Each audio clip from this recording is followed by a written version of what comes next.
Hello दोस्तों, आज के इस वीडियो में औसत का महत्वपूर्ण प्रश्न बताने जा रहा हूँ।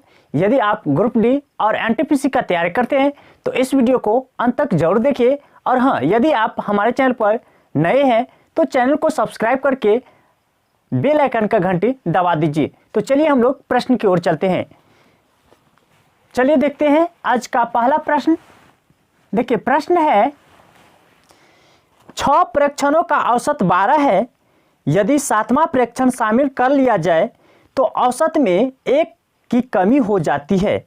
7वां प्रेक्षण का मान है। ध्यान से समझिए प्रश्न को। प्रश्न में क्या कर रहा है कि 6 प्रेक्षण का जो है औसत कितना है, 12 है। 7वां प्रेक्षण शामिल किया जाता है, यानी एक नया प्रेक्षण इसमें शामिल होता है। तो शामिल होता है तो प्लस 1 कीजिए यहां पर, तो कितना हो गया, 7। अब समझिए, एक व्यक्ति आ गया तो एक व्यक्ति आया तो कितना हो गया, 7।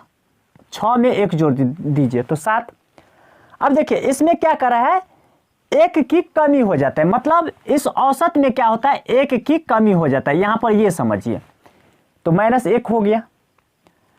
अब देखिए नया व्यक्ति जो आया है वह पहले तो 12 यूनिट यानी 12 औसत लेकर के आया होगा, इतना समझिए। तो 12 यहां पर रखिए, जो भी औसत होगा पहले का वह रखिए यहां पर। अब यहां पर प्लस होगा कि माइनस, यहां पर समझिए। देखिए शामिल हो रहा है तो प्लस हुआ, और यहां पर देखिए औसत में क्या आया है, कमी आया है, तो माइनस कीजिए। अब दोनों को गुणा कीजिए तो क्या हो जाएगा, माइनस हो जाएगा। मतलब इसमें से घटेगा। तो अब देखिए यह 7 प्रेक्षण हो गया और 1 का कमी है, तो दोनों को गुणा कीजिए तो कितना हो जाएगा, 7। और यहाँ पर क्या बोले, माइनस करना, तो माइनस कर दीजिए। कितना आ गया आंसर, 5 आ गया। ये आपका 3 नंबर आंसर होगा। आइए हम लोग अगले प्रश्न की ओर चलते हैं। चलिए देखते हैं दूसरा प्रश्न। देखिए प्रश्न है 34 छात्रों की एक कक्षा का औसत भार 46.5 किलोग्राम है। यदि अध्यापकों के भार को मिला लिया जाए तो औसत भार 500 ग्राम बढ़ जाता है। अध्यापक का भार क्या है। यहाँ पर समझिए 34 लड़का है, इसका औसत भार है 46.5 किलोग्राम। इसमें क्या कर रहा है, एक अध्यापक के भार को मिला लिया जाता है, यानी अध्यापक मिल गया। तो अब कितना व्यक्ति हो गया, 35। औसत भार में क्या करा है, 500 ग्राम का वृद्धि हो गया है। 500 ग्राम, ये ग्राम में है और ये केजी में है। तो क्या बोले हैं, अगर व्यक्ति शामिल होता है तो प्लस लिखिए, और औसत भार में वृद्धि हुआ तो प्लस लिखिए। अब दोनों में क्या आ गया, देखिए प्लस हो जाएगा, यानी जोड़ना होगा इसमें। तो पहले क्या बोले हैं कि पहले का औसत जो है उसमें जोड़ना है। तो पहले का औसत कितना है, 46.5 जोड़ कितना, इस दोनों को गुणा करके लिखना है, इस दोनों को गुणा करके। तो कितना, 35 गुणे 500 कर दीजिए। यह ग्राम में है, ये किलोग्राम में है, तो इसे किलोग्राम बना दीजिए। देखिए 0000 हट गया, 5 दूना 10, 2 से, तो यह हो जाएगा 17.5। अब इस दोनों को जोड़ दीजिए तो यह हो जाएगा 64। ये आपका 4 नंबर आंसर होगा। आइए हम लोग अगले प्रश्न की ओर चलते हैं। देखिए तीसरा प्रश्न है 40 छात्रों की औसत आयु 9 वर्ष है।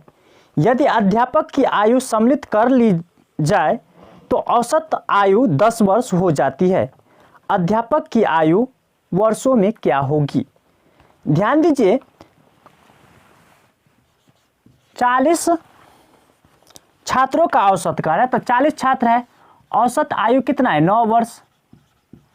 ध्यान दीजिए, अब क्या कर रहा है, यदि अध्यापक की आयु सम्मिलित कर लिया जाए, यानी अध्यापक को इसमें मिला लिया जाता, तो 1 बढ़ गया, कितना हो गया, 41।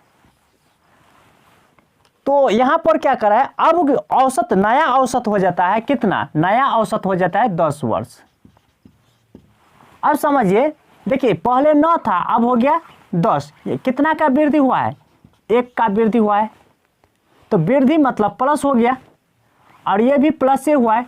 तो देखिए प्लस गुणे प्लस क्या करना होगा, प्लस, यानी पहले वाले औसत में क्या करना होगा, प्लस करना होगा। तो यहाँ पर देखिए 9 जोड़ इस 1 को 41 के साथ गुना कीजिए, तो 1 गुने 41, तो 9 प्लस 41 बराबर 50 वर्ष हो जाएगा। अध्यापक का आयु कितना हो जाएगा, 50 वर्ष। ये आपका 2 नंबर आंसर होगा। आइए हम लोग अगले प्रश्न की ओर चलते हैं। चलिए देखते हैं 4 नंबर प्रश्न। देखिए प्रश्न है 16 कर्मचारियों का औसत माहवारी वेतन 800 रुपया है। यदि मैनेजर का वेतन भी सम्मिलित कर लिया जाए तो औसत माहवारी वेतन में 50 रुपया की वृद्धि हो जाती है। मैनेजर का माहवारी वेतन क्या है। यहाँ पर देखिए कर्मचारी है कितना, 16, इसका औसत कितना है महीना का, 800 रुपया, ये रुपया में है। अब यहाँ पर समझिए क्या करा है कि मैनेजर का वेतन भी सम्मिलित, यानी मैनेजर शामिल हो गया इसमें, तो अब कितना हो जाएगा, 17। अब यहाँ पर क्या करा है कि औसत वेतन में 50 का वृद्धि हो जाता है, 50 रुपया का वृद्धि हो जाता है। तो यहाँ पर देखिए पहले क्या बोले हैं कि इसे रखना है, पहले वाला औसत को रख लेना है, इसी में जोड़ना होगा और इस दोनों को गुना कर दीजिए। तो यहाँ पर जोड़ होगा कि घटा होगा, यह ध्यान रखिए। तो देखिए यहाँ पर वृद्धि हुआ है, यहाँ पर शामिल हुआ है, तो दोनों का क्या हो जाएगा, जोड़ हो जाएगा। तो जोड़, अब इस दोनों को जोड़ दीजिए, तो 17 पंचे 50 यानी 850, दोनों को जोड़ दीजिए तो 1650 रुपया आपका आंसर होगा। ये 4 नंबर होगा।